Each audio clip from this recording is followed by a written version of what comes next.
ဒီနေ့ကြာသာပရင်းနေ့ဖြစ်ပါတယ်ကြာသာပရင်းနေ့ဆိုတော့ကျွန်တော်တို့လာစဉ်တလကို၄ချိန်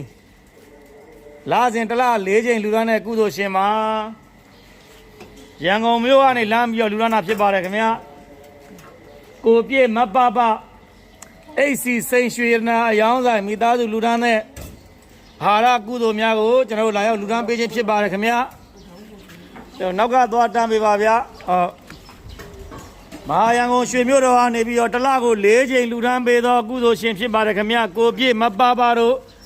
အိတ်စီစိန်ရွှေနာရောင်းဆိုင်မိသားစုကလူထမ်းအပ်ပါသောဟာရကုသိုလ်များကိုကျွန်တော်ရွှေဘိုပြည်သူစေယုံရင်တကွအခြားသောပုဂ္ဂလိကစေယုံများကိုလိုက်လံပြီးတော့လူထမ်းကုသိုလ်ပြုပေးခြင်းဖြစ်ပါတယ်ခင်ဗျအိတ်စီစိန်ရွှေနာကိုပြည့်မပပတို့မိသားစုတက်ရှိကြမှာဘေးရန်ကင်းကွာ၍ထာဝရပျော်ရွှင်ချမ်းမြေ့မှုတွေရရှိနိုင်ပါစေအလူရှင်မိသားစုလူရန်အသက်စံပြုတ်ကျဲဥပြုံများအာဟာရဒါနများသုံးဆောင်ပေးကြတဲ့ဝေဒနာရှင်များလည်းဒီနေ့ခံစားနေရတဲ့ယောဂဝေဒနာတွေအများဆုံးသက်သာ၍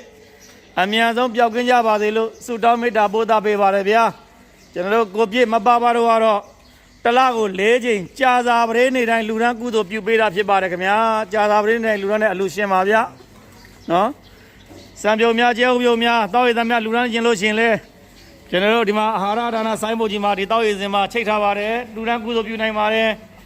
ယခုလိုရောက်တဲ့အခါမှာစင်းများပေးသွင်းနိုင်ပါတယ်ခင်ဗျာကြိုတင်စင်းပေးပါခင်ဗျာ